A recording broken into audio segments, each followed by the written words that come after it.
जनाब हशाम इलाही ज़हीर साहब हमारे साथ मौजूद थे। उनका भी ये कहना है कि पाकिस्तान के अवाम को इकट्ठे होकर निकलना पड़ेगा, तभी इस सूरत हाल को हम टैकल कर सकते हैं। हमारे साथ अब मौजूद हैं खालिद महमूद अब्बासी साहब, मजहबी स्कॉलर हैं। उनको हमने प्रोग्राम के स्टार्ट में लेने की कोशिश की, लेकिन अपनी ज़ाती मसरूफियत की वजह से वो नहीं आ सके। उन्होंने अब हमें ज्वाइन किया। बहुत शुक्रिया खालिद महमूद अब्बासी साहब। ये फरमाइएगा कि जो मौजूदा फ़लस्तीन की सूरत हाल है, संगीन सूरत हाल पैदा हो चुकी है, क्या कुरान और हदीस की रोशनी में आपके पास जो मालूमात है उनकी बुनियाद पर खदशा मौजूद है कि फलस्तीन नाउज़ुबिल्लाह खत्म हो जाएगा और वहां मुकम्मल तौर पर इसराइल कायम हो जाएगा, या क्या तमाम फलस्तीनियों को वहां से निकाल दिया जाएगा? इस हवाले से आप क्या फरमाएंगे?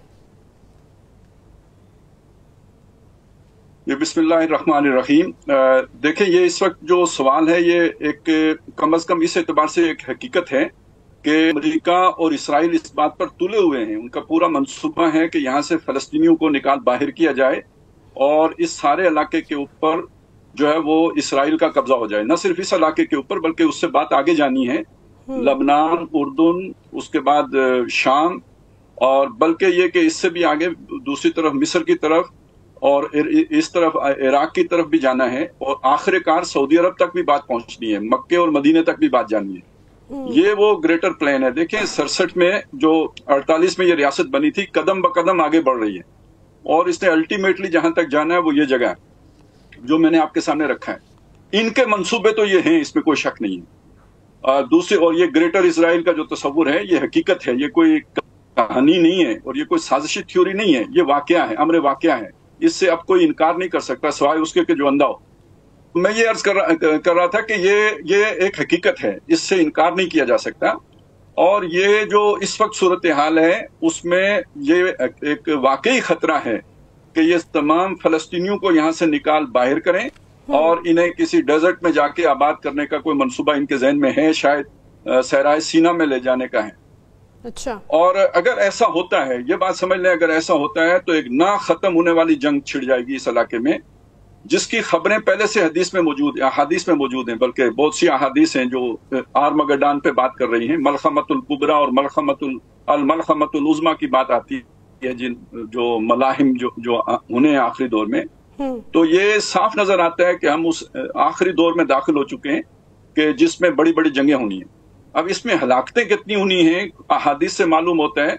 आखिरी फतह तो मुसलमानों की होनी है, कोई शक नहीं, लेकिन उस फतह की खुशी मुसलमानों को इसलिए नहीं होगी कि अगर किसी के 100 बेटे होंगे तो 99 उस जंग में काम आ चुके होंगे।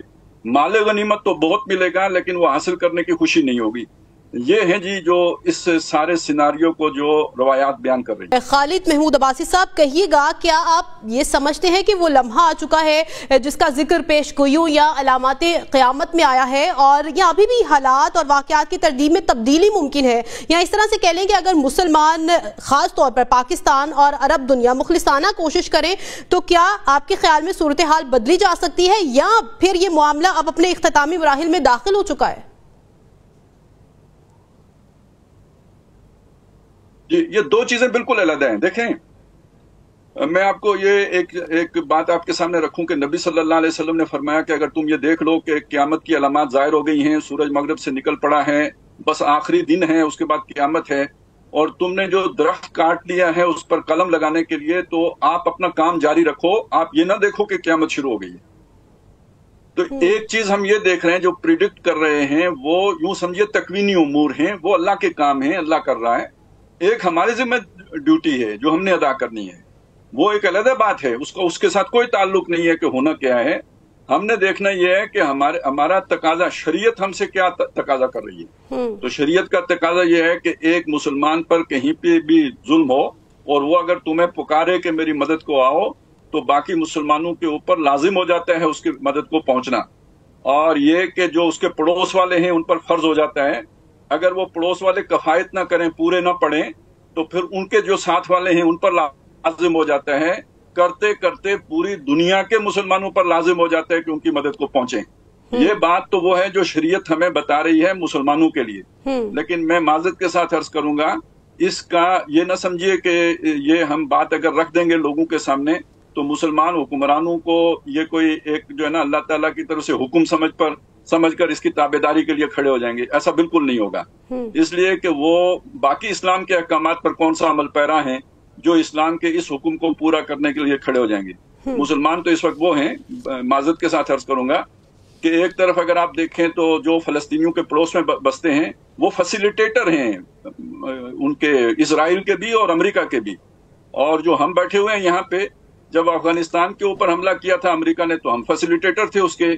तो इस एतबार से मुसलमान हुक्मरानों की तो सूरत हाल ये है कि जो कुरान मजीद में सूरह माइदा के 8वें रुकू में आई है कि तुम उनके साथ दोस्ती न करो, लेकिन ये हमारी दोस्तियां इतनी गाढ़ी हो चुकी हुई हैं कि मुसलमानों के खून की अर्जानी भी हमारी उस दोस्ती के अंदर कोई कमी पैदा करने में कामयाब नहीं हो पा रही। ठीक, अब्बासी साहब, जिस तरह से आपने फैसिलिटेटर का जिक्र किया है, मामला ये है कि ये कहना दुरुस्त नहीं कि सारे अरब ममालिक सिर्फ फैसिलिटेटर बन चुके हैं। और मैं खास तौर पर मशरिक़ वुस्ता की बात कर रही हूँ। हमने तारीख में देखा है कि अरब दुनिया इसराइल के खिलाफ 3 बड़ी जंगें लड़ चुकी है और पूरा अरब मुत्तहिद होकर इसराइल के खिलाफ खड़ा हुआ। और फिर सवाल ये भी है कि गुज़श्ता 25 से 35 बरसों में ये सब कुछ किस तरह से बदल गया, ये तब्दीली किस तरह से आई। और मैं ये समझने की कोशिश कर रही हूँ कि अरब दुनिया का रवैया इतनी तेजी से कैसे बदला गया। हाँ, यानी जो ये हुक्मरान जो हमारे सारे बदल गए, उसकी देखें एक वजह यह है कि जो इन्होंने पहले भी एफर्ट्स की थी ना, वो अरब नेशनलिज्म की बुनियाद पर की थी, ये कोई ईमान की बुनियाद पर नहीं थी। ईमान की बुनियाद पर हूं तो हालात जैसे भी हों बेखतर जो है ना आतिश नमरूद में इश्क कूद जाता है। लेकिन जब आप नेशनलिज्म की बुनियाद पर खड़े हों तो फिर आप जमीनी हकायक को देखकर कदम उठाते हैं और उसमें फिर आपको ये देखना होता है कि आपकी ताकत कितनी है, बेगानी ताकत कितनी है। आपने एक दफा अटेम्प्ट की, कामयाब नहीं हुए, दूसरी दफा की, कामयाब नहीं हुए, तो अब उसके पीछे आके अमेरिका खड़ा हो गया है, तो हमारी तो कोई भी कोशिश कामयाब नहीं होगी, सब रायगां जाएंगी। सही। क्या सर आपको ये लगता है कि आज भी कोई ऐसा मुसलमान मुल्क मौजूद है जो वाकई इसराइल या इसके आलमी इत्तेहादियों को हकीकी मायनों में मुज़ाहमत फराहम कर सकता है? देखें, ये तो यानी खुद अगर आप इसराइलियों से पूछे ना तो वो पूरे अरब में किसी ऐसे मुल्क को नहीं देख रहे कि जो उनके रास्ते में मज़ाहिम हो सकता हो। जो थे वो एक एक करके फारिग हो गए। इराक के बारे में खदशा था, शाम की जो हालत हो चुकी है वो अब आपके सामने है, वो अब क्या रेजिस्ट करेगा। उसके आगे आगे यानी पहले उन्होंने दाएं बाएं आगे पीछे हर तरफ से ऐसी रेजिस्टेंस को खत्म कर लिया। अब उस पूरे इलाके में अगर कोई थोड़ी बहुत ताकत है तो वो मिस्र की है। और बाकी मुस्लिम वर्ल्ड में उन्हें एक तुर्की नजर आता है, वो क्या करेगा हम कुछ नहीं कह सकते। दूसरा पाकिस्तान नजर आता है। ईरान को भी उन्होंने कम अज कम मशरिक़ वुस्ता की हद तक जो है ना इस वक्त फौरी तौर पर हम कह सकते हैं कि बहुत जख्म पहुंचाई है। उसके तमाम जो भी वहां पे एक यूं समझिए कि जो भी जिनकी मदद से या जो बाजू थे कहना चाहिए वो उन्होंने काट दिए हुए हैं। और ईरान इस वक्त पीछे हटकर फिर कोई मंसूबा बनाए आगे बढ़े हम कुछ नहीं कह सकते। लेकिन ईरान के पास तो कोई एयरफोर्स नहीं है, वो एयरफोर्स के बगैर कैसे कुछ कर सकता है।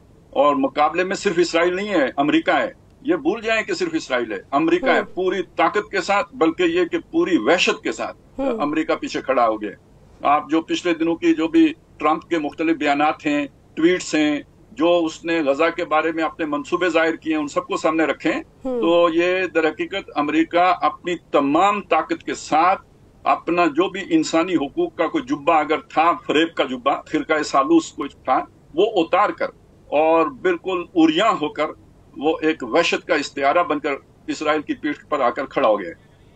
तो इस एतबार से यानी अगर थोड़ा बहुत कोई डैमेज कर सकता है तो वो ईरान यकीनन इसराइल का कुछ नहीं बिगाड़ सकता। लेकिन अरब ममालिक के अंदर जो अमरीकी अड्डे वगैरह हैं उनको शायद कोई डैमेज कर सके, या फिर कोई दूसरा मुल्क है तो वो पाकिस्तान है। लेकिन पाकिस्तान को पहले से इंगेज कर लिया गया हुआ है। ठीक है, खालिद महमूद अब्बासी साहब हमारे साथ मौजूद थे। उनका भी यही कहना है कि हमें इकट्ठे होकर निकलना पड़ेगा, हम अपने